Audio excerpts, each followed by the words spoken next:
Rebirth of mysterious professor episode 6 reception party. धीरे धीरे party शांत हो रही थी क्योंकि हर कोई खाना खाकर और सबको ब्लेसिंग देकर, गिफ्ट देकर वहां से जा रहा था। और धीरे धीरे सबको नींद बहुत आ रही थी। सारे मेहमान गए नहीं थे, लेकिन फिर भी रूबी जी देख रही थी कि आराधना और फिदा दोनों ही काफी ज्यादा थके हुए हैं, क्योंकि वो सुबह से इधर से उधर हो रही थी, या फिर इतनी हैवी लहंगे में उन्होंने शादी की। उन दोनों का फिलहाल सो जाना ठीक है। जो रस्म बच गई है, एक दो वो अगले दिन कर देंगे या फिर उन्हें जाते ही कर देंगे। उन्होंने सबसे कहा कि अब उनकी बहू को रेस्ट की जरूरत है, और विशाल जी अभी कुछ देर वहां रुकने वाले थे, और रूबी जी सबको लेकर वहां से निकल गए। इस वक्त वो हॉल के बीच में बैठे हुए थे और एक रस्म हो रही थी जिसमें बड़े बड़े प्लेट्स में जो कि चांदी के थे उसमें दूध डाला हुआ था, और साथ के साथ हल्का सा गंगा जल और गुलाब के फूल की पंखुड़ियां डाली हुई थी। दोनों जोड़ों ने अपने अपनी थाली में हाथ डाला और उसके अंदर अपना हाथ रोल करने लगे। नक्श वाली में सबसे पहले नक्श को मिल गया और उसने अंगूठी बाहर कर दी, और यहां सबसे पहले फिदा को मिल गया। शायरी ने कहा, चलो भाई, अब सेकंड राउंड। शायरी ने दोनों अंगूठियां फिर से उसके अंदर डाल दी और फिर पानी को वापस हिला दिया ताकि अंगूठी फिर से तैरने लग जाए। चारों ने वापस हाथ डाला और इस बार आराधना को अंगूठी मिली और यहां पार्थ को अंगूठी मिली। शायरी बोली, निकालो, कंपटीशन नेक टू नेक है भाई, मतलब देखते हैं कि कौन जीतेगा इस बार। जो निकाल लिया वो जीत गया। उसके बाद उसने अंगूठियां को इस बार तेजी से घुमा दिया और यहां आराधना और नक्श को मिल गया, और आराधना अभी भी ढूंढ रही थी। नक्श देख रहा था कि वो किस तरीके से उसे ढूंढ रही है, इसीलिए उसने पानी के अंदर ही अपना हाथ रखा रहा और उस अंगूठी को छोड़ दिया और आराधना के पास सरका दिया। आराधना को अंगूठी मिली और उसने खुशी से उसे निकाल दिया। शायरी ने कहा, मतलब नक्श और आराधना के केस में आराधना नक्श पर हुक्म चलाएगी। पार्थ ने कहा, ऐसा भी कुछ होता है? शायरी ने कहा, ऐसा ही तो होता है। यहां फिदा को अंगूठी मिल गई और वह निकालने की लगी थी कि पार्थ ने उसका हाथ पकड़ लिया और इशारों में ही मना कर दिया। फिदा ने इशारों में कहा, क्या मुझे मिला है तो मैं इसे निकलूंगी, लेकिन पार्थ ने उसका हाथ पकड़ा था। शायरी ने कहा, तुम दोनों निकाल क्यों नहीं रहे हो? निकालो या मिल ही नहीं रही है तुम दोनों को? फिदा कुछ नहीं बोले और उसे अंगूठी को निकालने लगी। उसने अपना दूसरा हाथ भी डालने की कोशिश की। शायरी ने कहा, नहीं नहीं, चीटिंग नहीं करनी है फिदा, एक ही हाथ से। फिदा ने थोड़ा फ्रस्ट्रेशन में कहा, अरे मेरे हाथ में अंगूठी है, यह मेरा हाथ नहीं छोड़ रहे हैं। रूबी जी ने कहा, पार्थ चीटिंग क्यों कर रहा है? पार्थ ने कहा, चीटिंग कहाँ कर रहा हूँ, अपना हक ले रहा हूँ। हुक्म मेरा चलेगा, इसका थोड़ी चलेगा, इसलिए अगर इसके अंदर हिम्मत है तो मेरे हाथ से अपना हाथ छुड़ा कर दिखाएं। छुड़ाने का क्या, आप छोड़िए मेरा हाथ। आप इतने मस्त हटे कट्टे और मैं छोटी सी नाजुक सी जान, कैसे आपके सामना करूंगी? छोड़ो। लेकिन पार्थ ने उसका हाथ नहीं छोड़ा और उसका हाथ बाहर ले आया। सब देख रहे थे कि फिदा के हाथ में अंगूठी थी, लेकिन पार्थ ने उसका हाथ पकड़ा हुआ था। शायरी में कहा, भाई साहब, आपने ना यह अंगूठी जो बाहर लेकर आए हो ना, उससे साबित होता है कि आपकी बीवी जीती है, आप नहीं जीते। पार्थ ने हाथ छोड़ दिया और कहा, कोई बात नहीं, अंगूठी बीवी जीत रही, बीवी को मैं जीत गया, तभी तो बीवी का हाथ बाहर निकाला है। नक्श ने कहा, भाई कमरे में करना जो करना, यहां नहीं करना। पार्थमे ने कहा, अपनी बीवी को जिताने के लिए खुद तो अंगूठी छोड़ दी और मुझे भी कह रहे हो? मुझे ये सब पसंद है, जो जीत रहा है वो जीत रहा है, गेम इस गेम, रूल इस रूल। आराधना ने कहा, आपने मेरे लिए पूरी छोड़ी थी, क्यों? नक्श ने कहा, मैंने कब छोड़ी? मैंने तो छोड़ी ही नहीं, जब मुझे मिली थी तो मैंने बाहर निकाल दिया, अब 2 बार मुझे नहीं मिली तो मैंने बाहर नहीं निकाला। आराधना ने कहा, तो आपके भाई ऐसे क्यों बोल रहे हैं? नक्श ने कहा, इसकी बात पर ध्यान मत दो, ये तो पागल है। रूबी जी ने कहा, चलो दोनों तरफ हमारी लड़कियों जीती तो रिश्ते में उनका पल्ला भारी होगा और उनका हुक्म चलेगा, और यह फाइनल हो गया है। बाकी यह गेम था तो गेम की तरह से ले लिया, बाकी आगे रिश्ते बताएंगे कैसा क्या चलेगा। चलो अब सोने जाओ। अब सब अपने अपने कमरे में सोने चले गए। नक्श ने कहा कि वह थोड़ी देर बाद आएगा और वह स्टडी रूम चला गया क्योंकि उसे अगले दिन कंपनी जाना था। वो 2-3 दिन से नहीं गया था और कंपनी में काम ओवरलोड हो गया था। उसने पार्थ को बोला था कि वो कंपनी चले उसके साथ 2 दिन के लिए ताकि वो काम को मैनेज कर सके। लेकिन पार्थ क्या करता, उसके भी स्टूडेंट 2-3 दिन से उसके बिना थे, उसका भी सिलेबस पीछे छूट गया था। वो एक ऐसा इंसान था जो कि एक हफ्ते में एक वॉल्यूम को कंप्लीट कर देता था। और इतने सारे वॉल्यूम होते थे उसके, और 4-5 दिन वह नहीं गया जिसमें उसका लगभग एक हफ्ते का काम छूट गया। मतलब पूरी एक वॉल्यूम छूट गई। एक हफ्ता एक्स्ट्रा उसे लेना पड़ेगा, या फिर उसे दूसरे टीचर्स की क्लास को अपनी क्लास के साथ एडजस्ट करना पड़ेगा, क्योंकि उसे क्लास को दूसरे टीचर्स की क्लास के साथ अरेंज किया गया होगा इसी हफ्ते में। रात बहुत हो गई थी, रात की लगभग 1 बजे गए थे, और फिदा अपने कमरे में आ गई, और वो ड्रेसिंग के पास आकर बैठ गई, और अपने कानों से इयररिंग्स निकलने लगी। पहले वाले लहंगे की बेरिंग से ही रखे हुए थे, उसने उन्हें निकाला, और फिर पार्थ की तरफ बढ़ गई, जो कि क्लोजेट की तरफ जा रहा था, और बोली, मेरे नॉर्मल कपड़े कहाँ है? पार्थ ने कहा, यही है अंदर, आओ चलो ले लो कपड़े और निकालो इन हैवी कपड़ों को। वह पार्थ के साथ अंदर की तरफ जाने लगी, और फिर उसने अपने लिए कुछ कपड़े निकाले। उसने एक नॉर्मल कुर्ती और नीचे सलवार निकाला, और फिर बोली, आप कहाँ चेंज करेंगे? पार्थ ने कहा, तुम बताओ, तुम कहाँ करोगी, मैं उसके ऑपोजिट चेंज कर लूंगा। फिदा ने खुद को देखा, उसने लहंगा पहना हुआ था, और क्लोजेट में वह पॉसिबल नहीं था, क्योंकि उसे बीच बीच में बैठना भी था। इसलिए वह बोली, आप यहाँ क्लोजेट में कर लीजिए, मैं बाहर कर लेती हूँ कमरे में। पार्थ ने कहा, बालकनी का गेट बंद कर देना, और कमरे का गेट बंद कर देना। फिदा ने अपना सर हाँ में हिला दिया, और फिर वह बाहर आए, और कपड़े उसने बेड पर रखे, उसके बाद उसने दरवाजा अंदर से लॉक किया, और बालकनी का गेट भी बंद किया, जो कि एक तरीके से कांच का था। लेकिन फिर भी पार्थ ने कहा था कि बंद करना है, तो उसने बंद कर दिया, और उसने पर्दे भी लगा दिया। उसके बाद उसने अपनी ब्लाउज की डोरियों को खोलना शुरू कर दिया। उसे बिल्कुल भी नहीं पसंद है डोरिया या हुक वाला ड्रेस जो पीछे होता था, लेकिन इसमें था। और यह वाला ड्रेस तो वैसे भी रूबी जी ने दिया था। उन्हें तो वह मना नहीं कर सकती थी, लेकिन फिर भी कोशिश कर रही थी कि डोरी को खोल दे। वो इस तरीके से डोरी के साथ कुश्ती लड़ने लगी, और उसने डोरी को खोलने की जगह और भी ज्यादा उलझा दिया। और यहाँ पार्थ बिल्कुल तैयार हो चुका था, उसके कपड़े बदल दिए थे, और वह बाहर आ गया।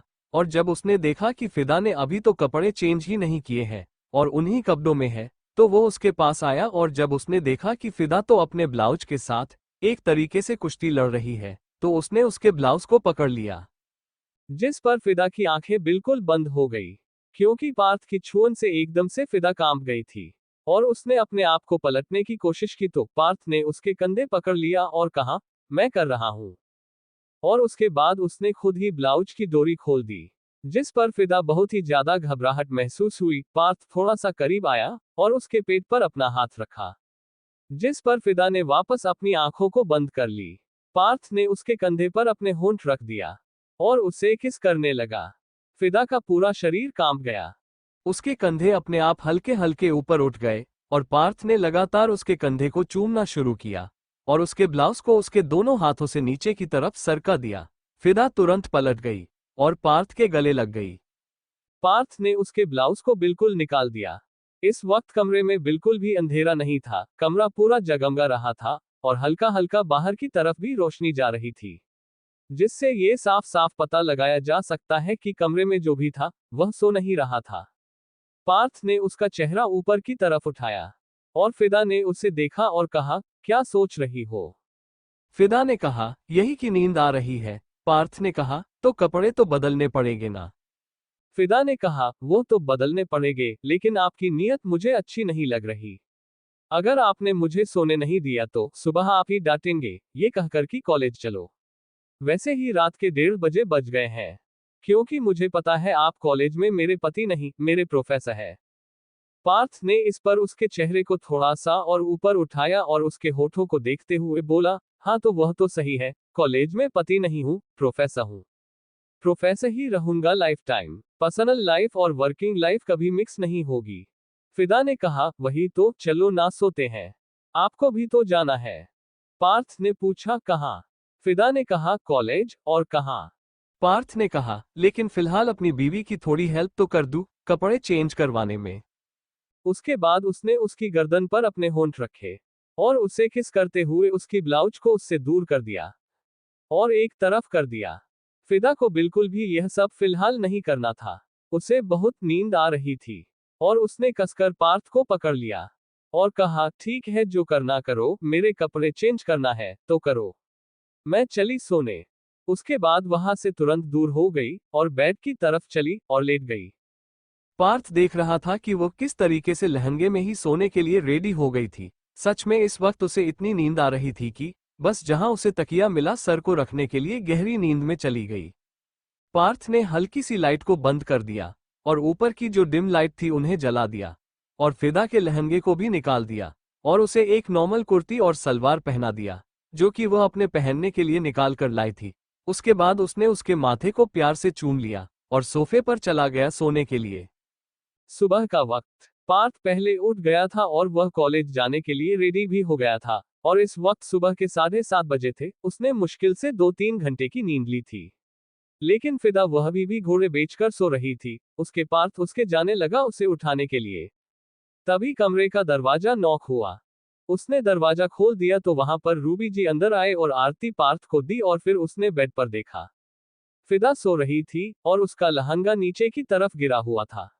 उसने घूरकर पार्थ को देखा और कहा, रात के 1:30 बजे तुम दोनों फ्री हुए और उसके बाद भी तूने इसे नहीं छोड़ा। पार्थ को समझ नहीं आया तो उसने कहा, क्या नहीं छोड़ा? रूबी जी ने कहा, अगर आज तूने इसे कॉलेज जाने के लिए जानबूझकर बोला ना तो मुझसे बुरा कोई नहीं होगा। पार्थ ने कहा, इसका सिलेबस पेंडिंग है। रूबी जी ने कहा, इसको कैसे टॉप करवाना है तो वह मैं बहुत अच्छे से जानती हूँ। तेरे सारे क्वेश्चन पेपर चुराकर इसे दे दूंगी ताकि पास हो जाए। अब शांति से जा कॉलेज, खुद तो छोड़ेगा नहीं और दूसरे को छुड़वाने नहीं देगा, मुझे पता है। तुझसे भी उठा नहीं जा रहा था ना। पार्थ ने कहा, ठीक है, कर लो छुट्टी, लेकिन कल से नहीं करेगी। स्टडी इंपॉर्टेंट होता है। उसके बाद पार्थ वहां से चला गया और रूबी जी ने मुंह बनाते हुए कहा, स्टडी बेकार इंसान, प्रोफेसर कहीं का घटिया।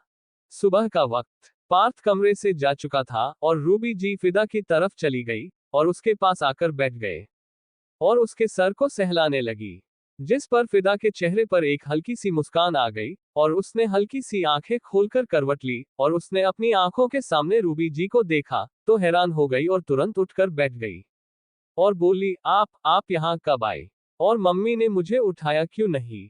और उसके बाद फिदा ने एक नजर कमरे की तरफ घुमाई तो वह हैरान हो गए और अपना सर खुजाते हुए बोली, मैं कहाँ हूँ?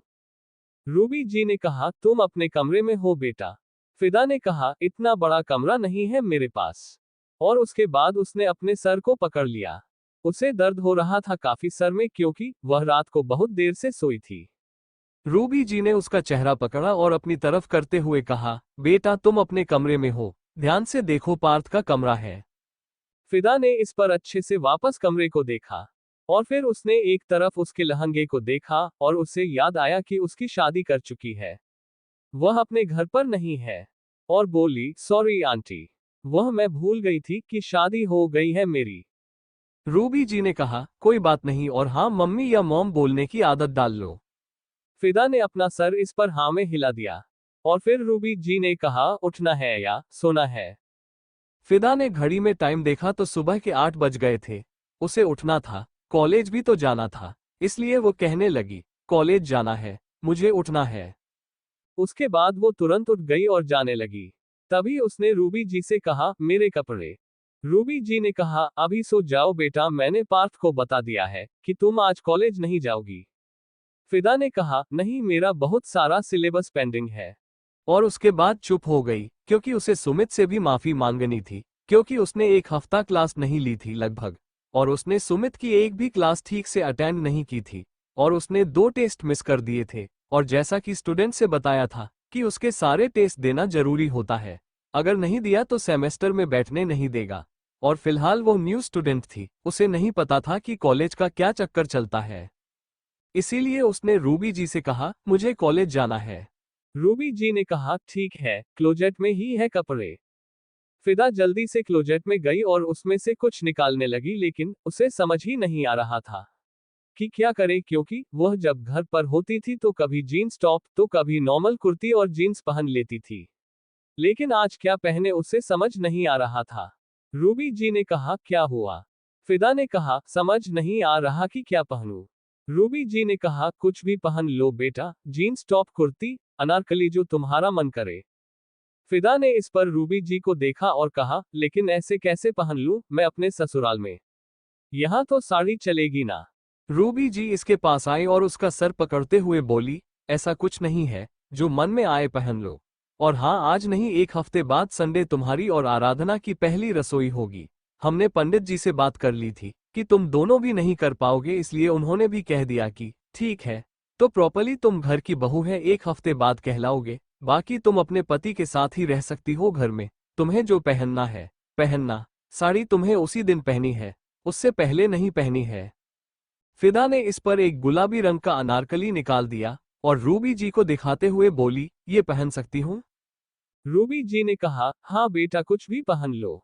फिदा इस पर मुस्कुराए और फिर वह उसे लेकर वहां से वॉशरूम की तरफ चली गई। और रूबी जी वहां से नीचे की तरफ चली गई, जहां पर पार्थ सोफे पर बैठा हुआ था और नक्श उसे कुछ काम बोल रहा था। लेकिन पार्थ बार बार मना कर रहा था। पार्थ इस वक्त अपने फोन में व्यस्त था। रूबी जी ने कहा, क्या हुआ? लड़ क्यों रहे हो? आराधना भी वही थी, वह तैयार हो चुकी थी कॉलेज के लिए। उसने भी नॉर्मल सलवार सूट पहना हुआ था। वह रूबी जी के पास आए और उनके पैर छूते हुए बोली, सुप्रभात। रूबी जी ने उसे आशीर्वाद दिया और कहा, तुम्हें भी सुप्रभात और हमेशा खुश रहो। उसके बाद वह बोली, कुछ पियोगी, कॉफी चाय? मैं बनाने जा रही हूँ।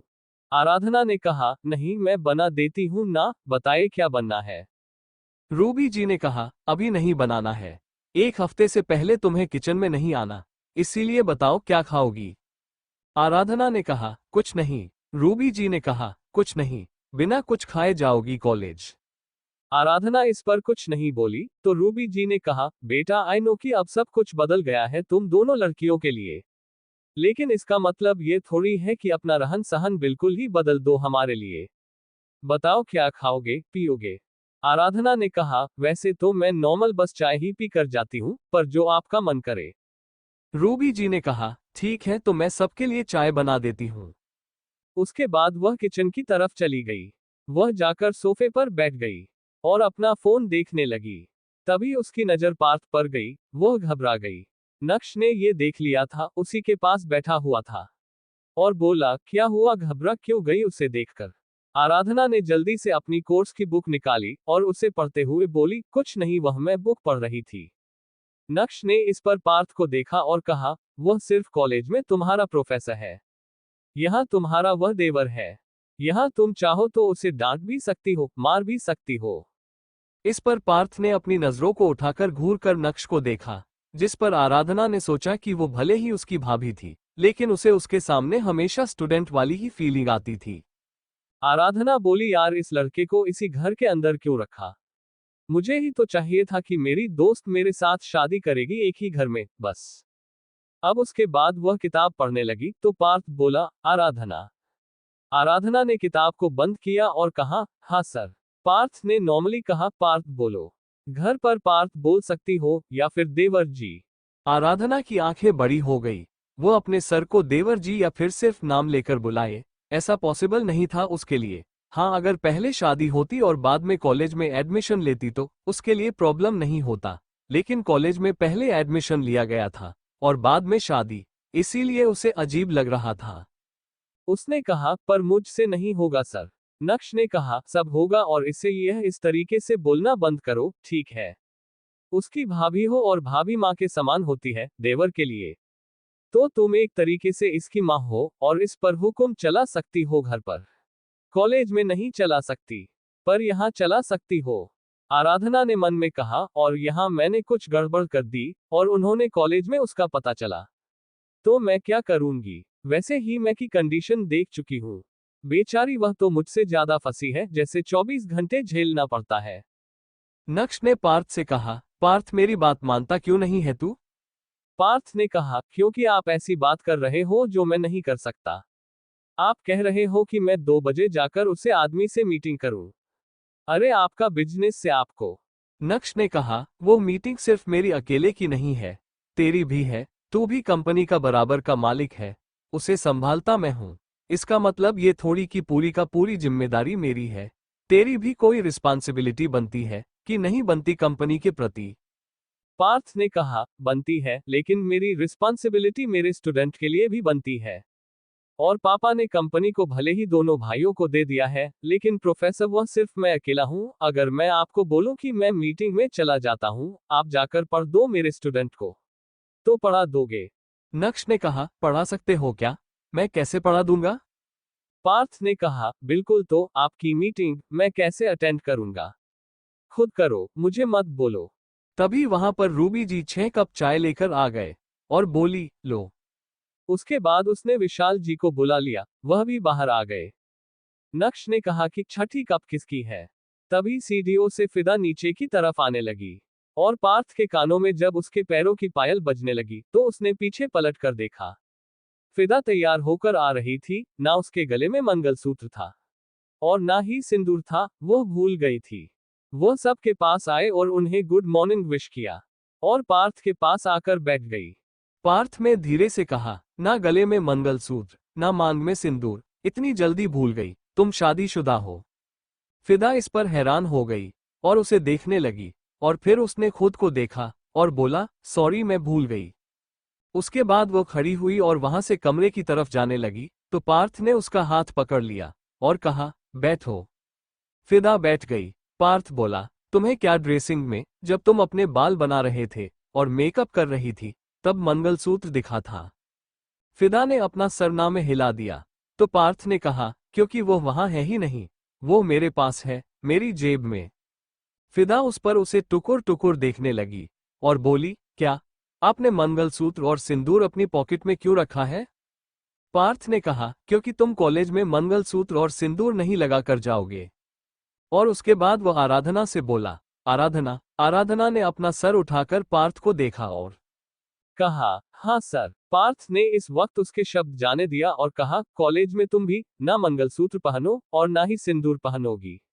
बाकी अपने पति से पूछ लो। फिदा तो नहीं जाएगी पहनकर, क्योंकि मैं नहीं चाहता कि किसी को पता चले कि वह शादीशुदा है।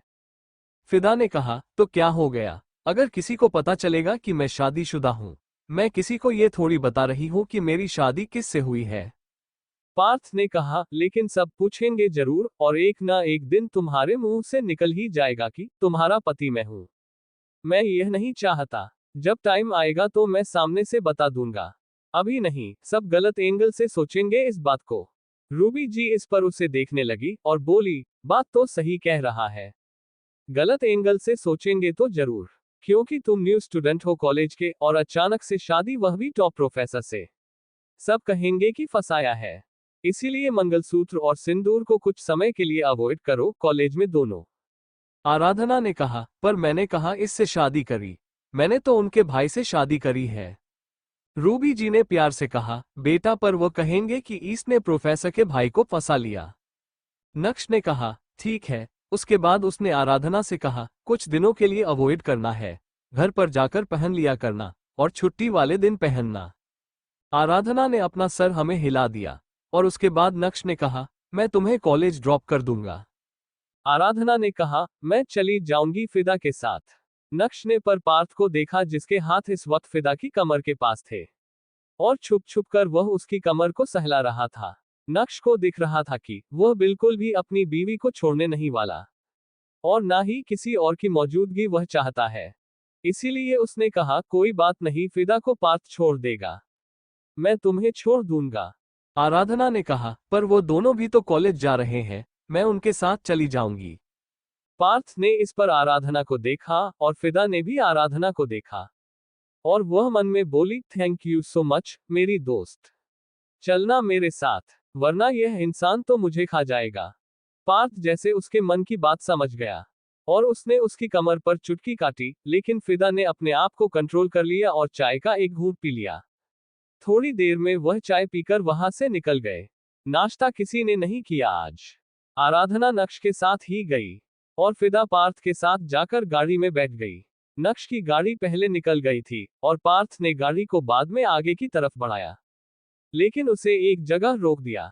फिदा ने कहा, रोक क्यों दिया? पार्थ ने कहा, मैंने नाश्ता नहीं किया। फिदा ने इस पर कहा, हाँ तो नाश्ता ना मैंने किया, ना आराधना ने किया, ना आपके भाई ने किया। वह चले गए ना काम पर, आप क्यों रुक गए? पार्थ ने इस पर एक बटन को प्रेस किया जिसमें ब्लैक विडो ऊपर चढ़ गई और फिदा को अपने आप पीछे की तरफ घुमा दिया। फिदा डर गई और उसने सेट को कसकर पकड़ लिया और कहा, यह क्या हो रहा है? और सीधा एकदम से नीचे की तरफ गिर गई। पार्थ अपनी जगह से उठा और उसके ऊपर आ गया और उसके होठों को देखते हुए बोला, I want my breakfast on your lips. उसके बाद उसने उसके होठों को अपने होठों में लेकर बंद कर दिया। फिदा की आंखें बंद हो गई और उसने अपने हाथों को पार्थ के बालों में फंसाया और पार्थ ब्रेकफास्ट समझकर फिदा के होठों को कच्चा निगल रहा था। पार्थ पूरी तरीके से फिदा के ऊपर झुका हुआ था और फिदा के होठों को चूम रहा था। वो दोनों इस वक्त रोड के एक तरफ थे।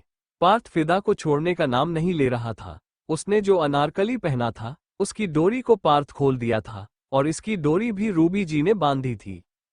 फिदा ने अपना चेहरा दूसरी तरफ किया और कहा, ऐसा मत करो, मुझसे डोरी नहीं बंधेगी फिर। पार्थ ने उसकी गर्दन पर अपने होंठ रखते हुए कहा, मैं हूं तो सही तुम्हारे पास।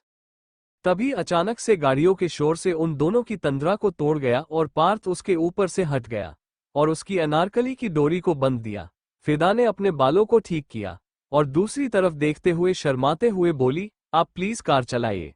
मैं बिल्कुल भी क्लास के लिए लेट नहीं होना चाहती और मैं नहीं चाहती कि मेरा वो खड़ूस प्रोफेसर मुझे फिर से क्लास से बाहर निकाल दे और उसे मौका मिल जाए मुझे डांटने का, सुनाने का। मुझे वो खड़ूस प्रोफेसर बिल्कुल नहीं पसंद। पार्थ उसे गुस्से से देख रहा था। उसने कहा, मतलब तुम्हें मैं नहीं पसंद? फिदा ने इस पर उसे देखा और उसका गाल पकड़ते हुए बोले, मुझे मेरा पति बहुत पसंद है पर मुझे मेरा प्रोफेसर बिल्कुल नहीं पसंद।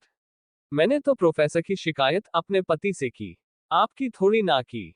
पार्थ ने उसे घूर घूर कर देखा और फिर गाड़ी को आगे की तरफ बढ़ा दिया। कुछ देर बाद वो दोनों कॉलेज में थे। आराधना ऑलरेडी क्लास में पहुंच चुकी थी लेकिन अभी तक फिदा नहीं आई थी। थोड़ी देर में फिदा भी आ गई थी और वो क्लास में तुरंत चली गई और आराधना के पास जाकर बैठ गई और आराधना ने कहा, यार हमें ना सुमित सर के पास जाना होगा। फिदा ने सवाल किया, क्यों? वहां क्यों जाना होगा? आराधना ने कहा, सॉरी बोलने और उन्हें बोलने कि वो हमारा टेस्ट ले ले, अकेले में ले ले, लेकिन ले ले, क्योंकि अगर टेस्ट नहीं लेंगे तो हमें सेमेस्टर में बैठने नहीं देंगे। समझ में नहीं आ रहा है कि हम दोनों में से बात कौन करेगा। वैसे दो और लड़कियां हैं। फिदा ने कहा, थर्ड क्लास उन्हीं की तो है, जब आएंगे तो हम बात कर लेंगे ना, अकेले में जाकर बात करने की क्या जरूरत है। फिदा ने ये इसलिए कहा था क्योंकि उसे सुमित का टच बिल्कुल अच्छा नहीं लगा था और अकेले में वह उसे छू सकता था लेकिन सबके सामने नहीं छू सकता था। आराधना ने कहा, करके देखेंगे बात, और उसके बाद वहां पर पार्थ आ गया और उसने अपने अटेंडेंस शीट को नीचे रखा और आज का टॉपिक ब्लैक बोर्ड पर लिखा, ट्रिगोनोमेट्री। फिदा ने अपना सर उसके कंधे पर रख दिया और कहा, क्या यार, ये जिंदगी में ट्रिग्नोमेट्री कभी हमारी जान छोड़ेगी कि नहीं छोड़ेगी? जिंदगी में इसका कोई काम नहीं है, फिर भी मैं पढ़ना पड़ता है। कितने सारे फॉर्मूलस है, sine theta, cos theta, I hate this. Parth ने फिदा की बात सुन ली थी, या फिर यूं कहे कि उसने उसकी बात को महसूस कर लिया था और वह पलटा और बोला, मिस फिदा। फिदा एकदम से सीधी हो गई और खड़ी हो गई। पार्थ ने कहा, what you hate in trigonometry, please tell me. सारे स्टूडेंट फिदा को देखने लगे और फिदा घबरा गई। वह चाहे कितना भी सुना दे पार्थ को घर पर, लेकिन यहाँ कुछ नहीं बोल सकती थी। पार्थ ने कहा, रिपीट नहीं करूंगा, बोलो what you hate in this. फिदा ने कहा, नथिंग सर। पार्थ ने कहा, अभी तुमने कहा कि इसका जिंदगी में कोई लेना देना नहीं और जो होता है सिलेबस में उसका कोई कारण भी होगा, क्योंकि बिना कोई कारण के तो कोई चीज होती नहीं है दुनिया में। फिदा ने कहा, कारण बता दीजिए ना सर, इसका लाइफ में क्या रोल है जो हमें से पढ़ना पड़ता है। पार्थ ने कहा, बहुत सारी चीज है और लाइफ से रिलेटेड है जिसमें ट्रिग्नोमेट्री वर्क करता है। अगर नहीं कर पाओगी तो पीछे रह जाओगे अपनी डेली लाइफ की बेसिक नीड्स में। फिदा को समझ नहीं आया तो उसने सवाल किया, डेली लाइफ में क्या है? पार्थ ने कहा, क्या ये क्वेश्चन बाकी किसी को भी है? फिदा ने इतनी हिम्मत से सवाल कर दिया था तो सब ने भी अपना हाथ ऊपर कर दिया। पार्थ ने बुक को टेबल पर रखा और 2 कदम पीछे हुआ और अपने हाथ बांधते हुए बोला, फर्स्ट कंस्ट्रक्शन एंड मैन्युफैक्चरिंग, जब बिल्डिंग बनाई जाती है तो ट्रिग्नोमेट्री वर्क करता है। कितना लेंथ चाहिए, कितना एंगल चाहिए, प्रॉपर्ली ट्रिग्नोमेट्री के थ्रू ही आता है। आई नो कि आज आर्टिफिशियल इंटेलिजेंस है दुनिया में, लेकिन कभी ना कभी तो दिमाग का इस्तेमाल भी करोगे या पूरी तरीके से कंप्यूटर पर खुद को डिपेंड कर दोगे। सेकेंड इज नेविगेशन डिस्टेंस, निकलना कहां से कहां तक का प्रॉपर्ली कैसे करोगे। एक कदम तो कम 3 कदम बूढ़े हो जाओगे, लेकिन पता नहीं लगा पाओगे क्योंकि हर बार अलग अलग निकलेगा, इसलिए ट्रिग्नोमेट्री का यूज होता है। थर्ड और इम्पोर्टेंट फॉर यू ऑल, क्योंकि तुम सब साइंस के स्टूडेंट हो, फॉरेंसिक ब्लड सैंपल्स को टेस्ट करना और बाकी सब चीजों में ट्रिग्नोमेट्री इज इम्पोर्टेंट। आगे जब ईयर्स में आओगे तो समझ आएगा कि फोरेंसिक में ट्रिग्नोमेट्री कैसे लिंक करता है, जब अचानक से बायोलॉजी में तुम्हें ट्रिग्नोमेट्री नजर आएगी। तब उसके बाद उसने पूरी क्लास पर नजर घुमाई और अपनी नजरों को फिदा पर आकर रोक दिया और कहा, एनीथिंग एल्स मिस फिदा। जब पार्थ बोल रहा था तो बस वह उसे देख रही थी। ट्रिग्नोमेट्री का इंपॉर्टेंट उसने ऐसे समझा दिया था, और जो जो शब्द उसने लिए थे वह सच में हर किसी के लिए ना सही लेकिन कुछ के लिए रोजमर्रा की जिंदगी था। ज्योग्राफी जो ना पता था उसके लिए था, जो मेडिकल लाइन में था उसके लिए था, और आगे चलकर वह भी तो मेडिकल लाइन में जाने वाली थी, मतलब उसके लिए भी ट्रिग्नोमेट्री बहुत इंपॉर्टेंट होने वाली थी। वह बोली, नथिंग सर। पार्थ ने मुड़कर कहा, सीट डाउन। उसके बाद उसने बुक पढ़ी और ट्रिग्नोमेट्री के कुछ फॉर्मूलेस लिखे और कहा, कॉपी इन 5 मिनट्स। उसने अपनी बुक्स खोली और उसमें अपने नोटिस को जल्दी जल्दी ब्लैकबोर्ड से देखकर बनाने लगे। पार्थ ने कहा, नकल हर कोई कर लेता है, लेकिन नकल के लिए अकल की जरूरत है। क्या किसी के दिमाग में सवाल आया कि जो मैंने फॉर्मूलेस लिखे हैं वह कैसे आए हैं दुनिया में? आराधना ने कहा, तूने यार बहुत गलत इंसान से शादी की। सारा जिंदगी तुझे ना फॉर्मूलेस में लटका देगा। पता नहीं तेरा बच्चे वाला फॉर्मूला कब आएगा इस दुनिया में। फिदा ने कहा, वैसे अच्छा भी है, इसकी वजह से मुझे क्वेश्चन पेपर देखने को मिल जाएंगे। आराधना ने कहा, तेरे सपने में तेरा पति है तो क्या हुआ, तुझे क्वेश्चन पेपर दिखाएगा? कभी नहीं दिखाएगा, इतना तो मैं भी बता सकती हूँ। फिदा ने इस पर मुंह बना लिया और पार्थ आगे बढ़ने लगा और हर कोई उसे समझने लगा और नोट्स बनाने लगा। पार्थ इतने अच्छे से समझाता था और उसका मन इतना ज्यादा शांत था और उसे पता था कि किस तरीके से पढ़ाना है और किस तरीके से बच्चों के दिमाग में जाएगा। और फिदा के दिमाग में सच में अच्छे से चला जाता था और उसे याद हो जाता था। उसने कहा, वैसे और कुछ भी कहो, इनके पढ़ाने से न मेरे दिमाग में ना सब कुछ बैठ जाता है। ऐसा लगता लाइफ टाइम तक निकलेगा नहीं, पर निकल जाएगा। I know that work, exam तक तो नहीं निकलेगा। इतना तो मैं भी कह सकती हूँ, मुझे बस रिवीजन करनी पड़ेगी। आराधना ने इस पर मुस्कुराते हुए कहा, हम दोनों का मन हो ना हो, तेरे इस पति के चक्कर में हम दोनों को पढ़ना ही पड़ेगा, क्योंकि हमारे सर पर डंडा लेकर खड़ा रहेगा एग्जाम टाइम पर। फिदा ने कहा, ऐसा तो कुछ नहीं है। आराधना ने कहा, देखते हैं क्या होता है। चलो लेक्चर पर ध्यान दो, बहुत हो गई बातें। उसके बाद उन्होंने क्लास ली। पार्थ लास्ट में अटेंडेंस लेकर वहां से चला गया और उसके बाद उनकी इंग्लिश की क्लास हुई और इंग्लिश की क्लास भी आराम से चली गई। उसके बाद डर था तो सुमित की क्लास का, क्योंकि अब उसकी क्लास होनी थी। वह क्लास में आया और गुस्से में आया, जो देखकर ऑलरेडी वह चारों लड़कियों डर गई। वह चारों लड़कियों और बाकी सारे स्टूडेंट्स विश करने के लिए खड़े हुए। और फिर सुमित ने सबको बिठाया और बोर्ड पर कुछ लिखने लगा। उस पर लिखा था सरप्राइज टेस्ट। हर किसी की आंखें बड़ी हो गई। फिदा ने कहा, सरप्राइज टेस्ट और हम दोनों तो कुछ भी नहीं पढ़ा है इस सब्जेक्ट में। आराधना ने कहा, 2 टेस्ट दिए नहीं और इसमें फेल हो जाएंगे, पता नहीं क्या होगा हमारा। फिदा ने अपने हाथ जोड़े और भगवान जी से कहा, भगवान जी बचा लेना। उसके बाद सुमित ने बारी बारी सबको क्वेश्चन पेपर बांट दिया और उसके बाद अपनी जगह पर आया और हाथ बांधते हुए बोला, डू इट।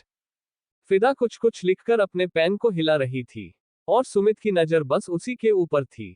उसने जो अनारकली पहना था उसमें से उसकी हल्की हल्की क्लीवेज बाहर की तरफ दिख रही थी और वह झुककर अपना आंसर लिख रही थी, जिस पर वह और भी ज्यादा अच्छे से नजर आ रही थी और सुमित की नजर बस उसी पर चली गई।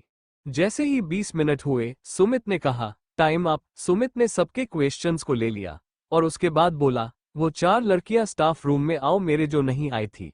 अब टेस्ट पर देखता हूं कि तुम्हारा इस टेस्ट में क्या हाल है। उसके बाद वह वहां से अपने स्टाफ रूम की तरफ बढ़ गया। वह आगे की क्लास नहीं ले रहा था।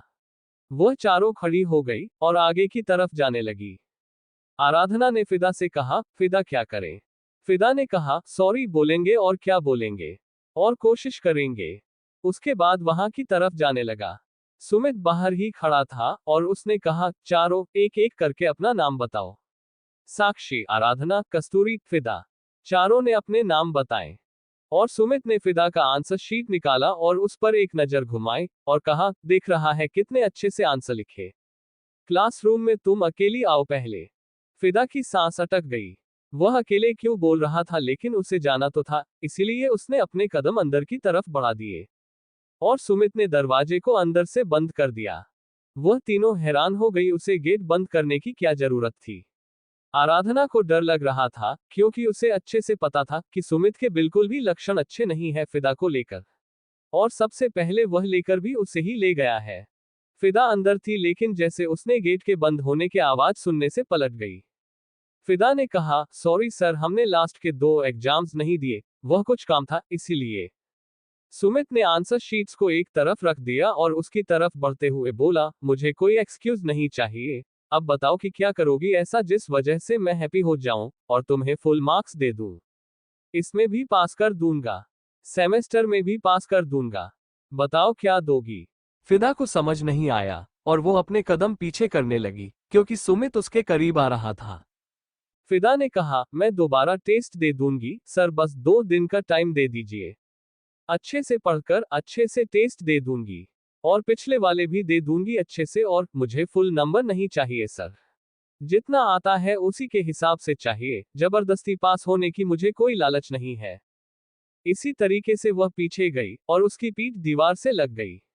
उसे घबराहट हो रही थी। सुमित बिल्कुल उसके पास आया और अपने दोनों हाथों को दीवार पर लगाया और बोला, बिल्कुल भी नहीं, तुम चाहो तो कोई टेस्ट मत दो, असाइनमेंट भी मत बनाना मुझे कोई प्रॉब्लम नहीं है।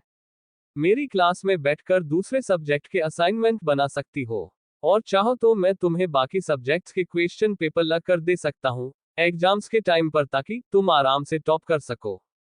फिदा की आंखें बड़ी हो गई और वो बोले, नहीं सर, मुझे ऐसा कुछ नहीं चाहिए, मैं अपनी मेहनत।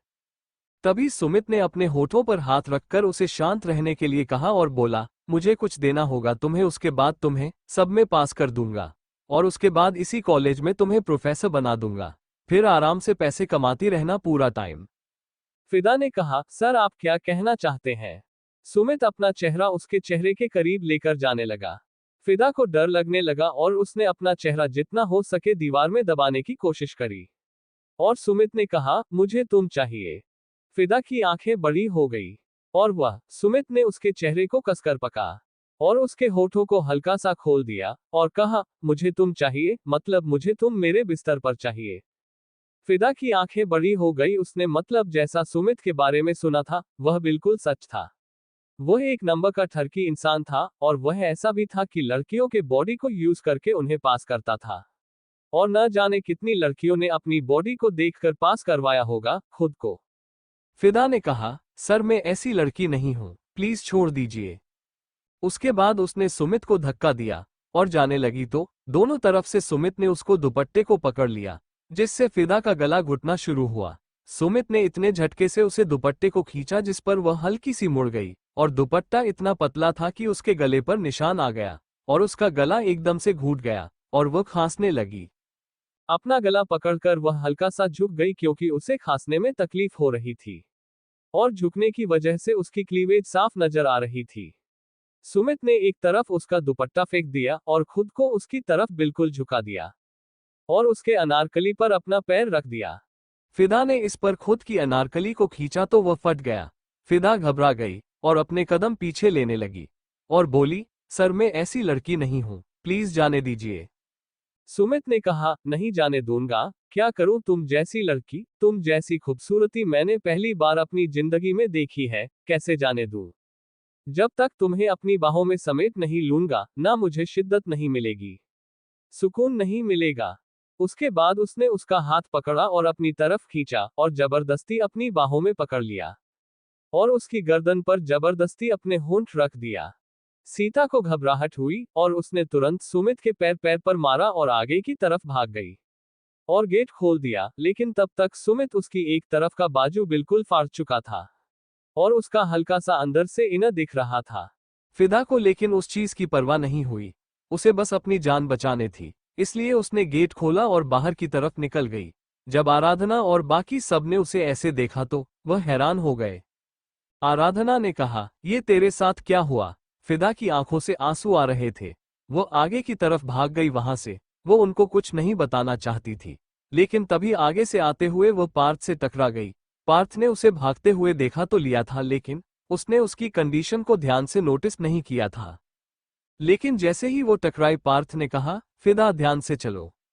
लेकिन तभी उसकी नजर फिदा पर गई और वह हैरान हो गया और उसकी आंखों में गुस्सा तुरंत उतर आया। फिदा किसी तरीके से दरवाजा खोलकर वहां से भाग गई और उसे बाहर जब आराधना मिली तो उन्होंने देखकर रोने लगी।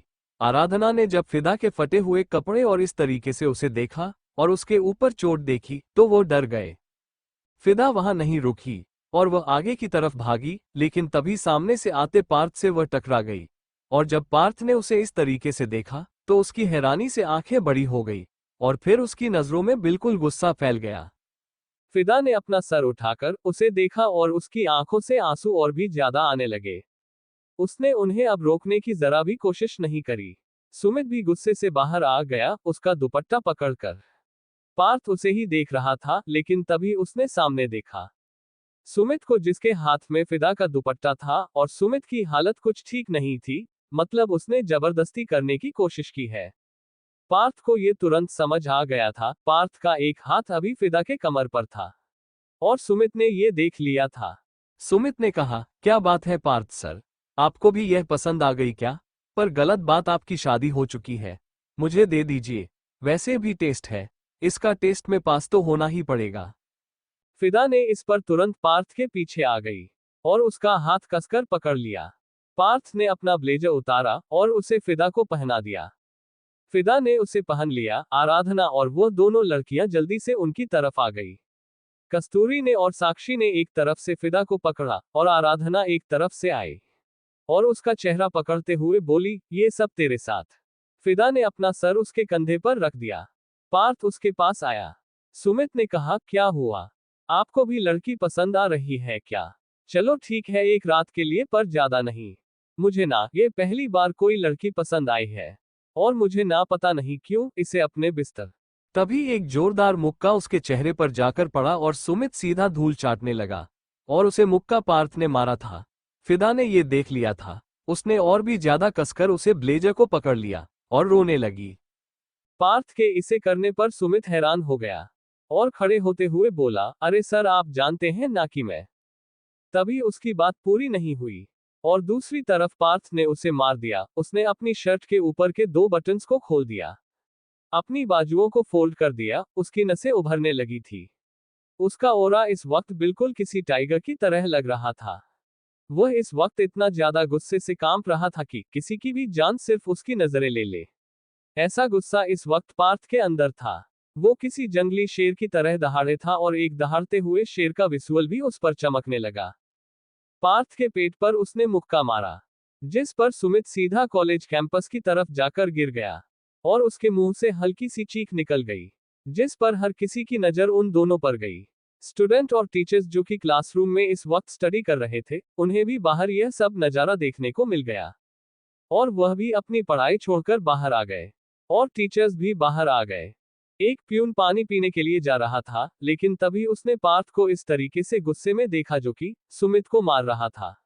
उसने अपने सर पर हाथ रखा और बोला, अरे भैया, ये क्या हो गया? लगता है प्रिंसिपल को बताना पड़ेगा। उसके बाद वह तुरंत प्रिंसिपल ऑफिस की तरफ भाग गया। पार्थ ने उसके चेहरे पर अपनी लात मारी। हर कोई बाहर आ गया। जिस क्लास की फिदा स्टूडेंट थी, वहां से भी स्टूडेंट बाहर आ गए और जब उन्होंने फिदा की कंडीशन देखी तो हर कोई हैरान हो गया।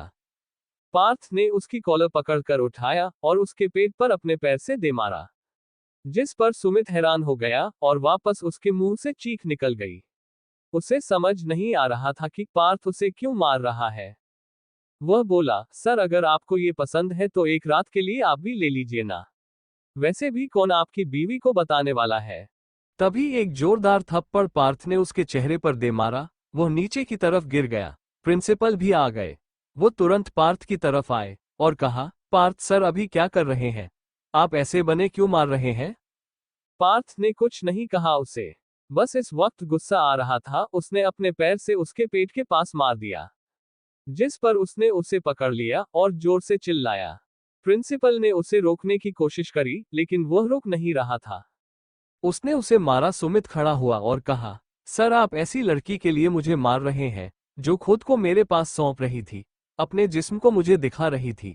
बार बार झुककर बार बार उसका वो उभरता हुआ शरीर मेरे सामने आ रहा था, बार बार मुझे सीड्यूस कर रही थी। है क्या करूं? लड़का हूं, आदमी हूं, फिसल गया। मुझे मारने से अच्छा इस लड़की को कॉलेज से धक्के मारकर बाहर निकालिए, जो इस तरीके से टीचर को सीड्यूस करती है। मार्क्स पाने के लिए मेरे पास आए। कमरे में बोली, सर कुछ भी करूंगी। फिदा इस पर हैरानी से उसे देखने लगी। उसने यह जरूर कहा था, लेकिन उसने यह नहीं कहा था कि वह अपना जिस्म मुझसे दे देगी, बल्कि उसने ये कहा था कि वह दोबारा टेस्ट देने के लिए तैयार है, और उसमें जितने भी नंबर आएंगे वह उसमें खुश रहेगी। उसने ये बिल्कुल नहीं कहा था कि वह अपनी बॉडी देगी। सुमित पार्थ को उसके खिलाफ भड़का रहा था, और पार्थ उसे गुस्से से देख रहा था। उसे ऐसा लग रहा था कि पार्थ फिदा पर गुस्सा हो चुका है। वह खुद से बोली, मैंने क्या गलती की है? ऐसी सजा क्यों देते हो आप मुझे हमेशा? पार्थ ने उसे कॉलर पकड़कर खड़ा किया और कहा, क्या कहा तूने? उसने खुद को तेरे सामने समर्पित किया। उसने खुद के शरीर को तुझे सौंप दिया। सुमित ने कहा, हाँ तभी तो देखो उसके कपड़े कैसे फटे हुए हैं। कपड़े फाड़ दिए उसने मेरे सामने। एक नजर उसके कपड़ों पर घुमाई तो उसका एक तरफ का बाजू बिल्कुल गायब था, और उसके अनारकली भी नीचे से फटी हुई थी। फिदा को लगा कि वह बिल्कुल पार्थ की नजरों में गिर गई है, सिर्फ और सिर्फ सुमित की वजह से। शायद उसे समझाने का मौका भी नहीं मिलेगा, और अगर मिलेगा तो पार्थ मानेगा नहीं, क्योंकि वह जिस तरीके से अपने अंदर सच्चाई लाकर बोल रहा था, उसको लग रहा था कि पार्थ मान जाएगा उसकी बात को। आराधना ने उसे कसकर पकड़ हुआ था और कहा, तू ऐसे घबरा मत, वह नहीं मानेंगे उसकी बात। फिदा और भी ज्यादा रोने लगी। प्रिंसिपल सर अभी भी पार्थ को रोक रहे थे, और सुमित पार्थ को फिदा के खिलाफ भड़का रहा था। तभी पार्थ ने गुस्से से कहा, क्या कहा तूने कि मेरी बीवी तेरे बिस्तर पर गिरेगी मार्क्स पाने के लिए? अगर मैं चाहूं ना तो उसे बिना पढ़ाए उसे पूरे कॉलेज का टॉपर बना सकता हूं, समझा? जैसे ही उसने मेरी बीवी कहा, हर किसी की आंखें हैरानी से बड़ी हो गई। किसी को नहीं पता था कि अचानक से ऐसे जाकर पार्थ फिदा को अपनी बीवी बोल देगा। वो दोनों लड़कियां भी फिदा को देखने लगी। फिदा भी पार्थ को देखने लगी। सुमित ने कहा, क्या बीवी? ये लड़की आपकी? कुछ भी मत बोलिए सर, आपकी बीवी। तभी उसकी बात को खत्म करने से पहले पार्थ ने कहा, फिदा शर्मा मेरी बीवी है, और यह बात पूरा कॉलेज अब जरा ध्यान से सुन लो। उसके बाद उसने उसे गुस्से से पीछे की तरफ फेंका, जिस पर पीछे जो फाउंटेन था उसके ऊपर सुमित का सर लग गया और उसमें से खून बहने लगा। प्रिंसिपल सर ने तुरंत उसे उठाया। वह इतना बड़ा डोनेटर नहीं छोड़ सकते थे अपने हाथों से, लेकिन वह पार्थ से भी पंगा नहीं ले सकते थे, क्योंकि ज्यादा से ज्यादा 40% के आसपास सुमित देता था, लेकिन 75% के आसपास पार्थ देता था, और किसी के अंदर हिम्मत नहीं थी कि वह 50% से ज्यादा दे सके। इसीलिए प्रिंसिपल से ज्यादा पार्थ का बोलबाला था पूरे कॉलेज में। एक तरीके से कहा जाए तो उन प्रिंसिपल नहीं, पार्थ था। कॉलेज प्रिंसिपल के जरिए नहीं, बल्कि पार्थ के जरिए चलता था। सुमित ने कहा, ऐसा कुछ नहीं हो सकता, और सर आपने मेरे साथ बिल्कुल अच्छा नहीं किया। पार्थ ने कहा, अभी तक मैं तेरे साथ कुछ किया कहाँ है, बहुत जल्द होगा। लेकिन अभी मेरी नजरों से सामने से चला जा, वरना बहुत बुरा होगा। उसके बाद वह प्रिंसिपल की तरफ मुड़ा और बोला, अगले आधे घंटे में मुझे पूरा कॉलेज ऑडिटोरियम में चाहिए। उसके बाद उसने फिदा की तरफ अपने कदम बढ़ाए और उसके पास आकर रुक गया। फिदा ने उसकी तरफ देखते हुए कहा, मैंने कुछ नहीं किया। उसने उसका हाथ पकड़ा और फिर आराधना से बोला, डिस्पेंसरी से किट लेकर आओ मेरे रूम में। आराधना ने अपना सर हाँ में हिला दिया, और फिर वह साक्षी और कस्तूरी के साथ डिस्पेंसरी की तरफ चली गई। उन दोनों ने पूछा, क्या सच में फिदा पार्थ सर की बीवी है? आराधना ने कहा, हाँ है, और प्लीज आगे मत पूछना, अभी नहीं बता पाऊंगी। उसके बाद वो डिस्पेंसरी की तरफ चली गई, और पार्थ ने सबके सामने फिदा को अपनी गोद में उठाया और उसे लेकर अपने रूम की तरफ चला गया। उसने प्यार से ही दरवाजा खोला और प्यार से ही बंद कर दिया और फिर उसे लेकर बेड की तरफ आया। फिदा ने खुद को खुद की बाहों में समेट हुआ था और वह अभी भी रो रही थी। उसका दुपट्टा कैंपस में एक तरफ गिरा हुआ था। थोड़ी देर में दरवाजा लॉक हुआ और पार्थ उस तरफ गया। आराधना किट लेकर खड़ी थी। पार्थ ने उसे लिया और कहा, घर जाओ, मैंने नक्श भैया को बोल दिया है। वह तुम्हें थोड़ी देर में लेने आ रहा है। फिलहाल तुम्हारा यहाँ पर रुकना सेफ नहीं। उसके बाद उसने उन दोनों लड़कियों को देखा और कहा, तुम दोनों भी घर जाओ। तुम्हारा आज का काम तुम्हारे व्हाट्सएप पर सेंड कर दिया जाएगा। कस्तूरी और साक्षी ने हाँ कर दिया और फिर वह तीनों वहां से चली गई। आराधना को पता था कि पार्थ फिदा को आराम से घर ले आएगा, इसलिए वह बिना किसी फिक्र के घर की तरफ चली गई। पार्थ ने गेट को इस बार अच्छे से लॉक किया और फिदा की तरफ आ गया। फिदा ने खुद को खुद की बाहों में समेट हुआ था और अभी भी उसके दिमाग में वही सब चल रहा था कि किस तरीके से वह आदमी उसे छूने की कोशिश कर रहा था। पार्थ ने उसका ब्लेजर हटा दिया और एक तरफ रख दिया। उसने देखा तो उसके गर्दन पर दांत के निशान बने हुए थे। उसने अपनी आंखों को बंद किया और मुट्ठियों को बंद कर दिया क्योंकि उसे गुस्सा आ रहा था। उसके पास आकर बैठ गया तो फिदा उससे थोड़ा सा दूर हुई और बोली, मुझे पता है कि आपने उनकी बात मान ली है, पर मैं सच बोल रही हूं, मैंने कुछ नहीं किया ऐसा। मैंने अपनी कोई बॉडी शो नहीं की उन्हें मार्क्स देने के लिए। मैंने उन्हें बस ये कहा कि मैं दोबारा टेस्ट देने के लिए तैयार हूं, जितने मार्क्स आएंगे मैं उसमें संतोष रहूंगी। मुझे टॉप करने का कोई लालच नहीं है, प्लीज सर मेरी बात मान जाए। मैंने कुछ भी गलत नहीं किया। उसके बाद वह अपने सर पर मानते हुए बोली, मेरी किस्मत खराब है। इतनी खूबसूरत ही नहीं बनना चाहिए था, अपनी बॉडी पर इतना वर्क नहीं करना चाहिए था। बचपन से मम्मी बोलती थी कि अपनी बॉडी पर वर्क करो, अच्छी दिखोई, वरना कोई भी तुम्हें पसंद नहीं करेगा। सिर्फ इस डर से हमेशा खुद को अच्छा बनाने में लगी रहती थी। कभी यह ट्राई किया, कभी वो ट्राई किया, पता नहीं क्या क्या मैंने अपने शरीर पर ट्राई नहीं किया, अपने आप को अच्छा दिखाने के लिए। और अब जब फाइनली अच्छी बन गई तो ये सब हो गया। इससे अच्छा तो मैं बदसूरत होती। कोई मुझसे प्यार नहीं करता, कोई मुझ पर फिदा नहीं होता। पार्थ सिर्फ उसकी बात सुन रहा था। फिदा ने कहा, उस दिन में सच में काश पहाड़ी से कूद चुकी होती तो ये सब होता ही नहीं और मैं मर जाती। लेकिन उससे पहले ही पार्थ ने उसे अपनी तरफ खींच लिया और उसके होठों पर अपने होंठ रख दिए और उसे चूमने लगा। फिदा बिल्कुल रुक गई और थक गई।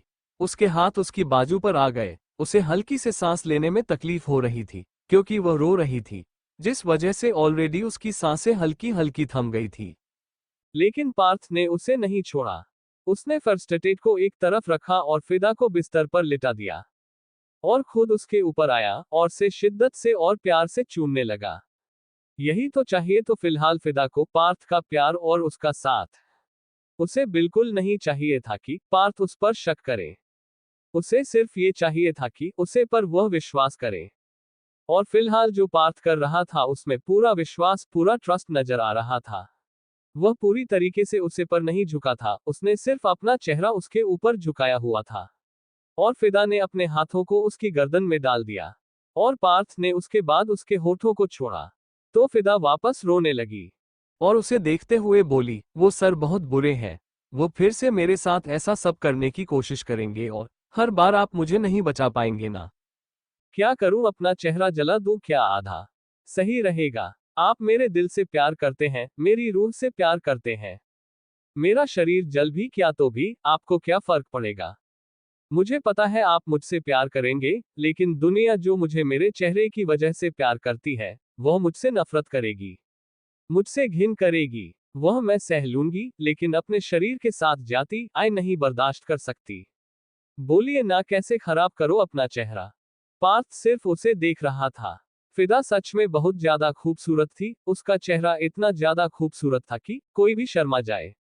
कामुक की देवी भी आकर फिदा के सामने उसकी सराहना करे, इतनी ज्यादा खूबसूरत थी उसका वह चेहरा, उसका वह परफेक्ट शेप का फिगर। हर चीज ऐसा लग रहा था कि भगवान ने उसे बहुत ही फुर्सत में बैठकर बनाया है, जो कहते हैं ना कि बड़ी फुर्सत में बनाया है। ये बात पिता पर बिल्कुल सूट करती थी और सच में ऐसा लगता था कि बड़ी ही फुर्सत में बनाया है, बड़ी आराम आराम से बनाया, सोच समझकर फिदा को बनाया गया है। उसका शरीर बिल्कुल ऐसा ही था, और किसी पुतले की तरह था, बस छूने का मन करे। लेकिन पार्थ उसके फिगर पर बिल्कुल भी नहीं मरा था। उसे उसकी बातें, उसका हंसना और उसकी वो आंसुओं की टंकी उसे ज्यादा पसंद आई थी। उसने उसके चेहरे को अपने हाथ में लिया और कहा, ना तुम्हें तुम्हारे चेहरे को जलाने की जरूरत है, और ना ही अपनी खूबसूरती को दोष देने की जरूरत है। अगर मेरी फिदा बहुत खूबसूरत है, तो इसमें मेरी फिदा की कोई गलती नहीं है। यह उस खुदा का कहर है, जिसने तुम्हें इतना खूबसूरत बनाया, कुछ सोच समझकर उन्हें तुम्हें इतना खूबसूरत बनाया है। और मुझे इस खूबसूरती से कोई प्रॉब्लम नहीं है, और यह मत सोचना कि मैं खूबसूरती पर मरा हूं, बिल्कुल भी नहीं। अगर तुम थोड़ी कम खूबसूरत होती, या सच में बदसूरत होती, चश्मा लगाती, दांत टेढ़े मेढ़े होते, तो भी मैं तुम्हें पसंद करता, क्योंकि मैं तुमसे नहीं तुम्हारे दिल से प्रेम करता हूं। उसके बाद उसने प्यार से उसके माथे को चूम लिया और फिर उसे खड़ा किया और फर्स्ट स्टेट को अपने हाथ में लिया और उसकी बाजू पर लगाने लगा, जहां खरोच के निशान थे। पार्थ ने देखा कि सुमित के दांत के निशान फिदा के गर्दन पर थे, उसे वह नहीं बर्दाश्त हो रहा था। इसीलिए उसने अपने आप से अपने होठों को वहां ले गया और वहां पर लगातार चूमने लगा, ताकि सुमित की छूने का एहसास पूरी तरीके से वहां से गायब हो जाए। Thank you for listening. मुझे उम्मीद है आपको यह स्टोरी पसंद आई होगी। अगर आपको पसंद आई है तो प्लीज लाइक और कमेंट करना ना भूलें, और मोर स्टोरीज के लिए सब्सक्राइब करें। मिलते हैं नेक्स्ट वीडियो में।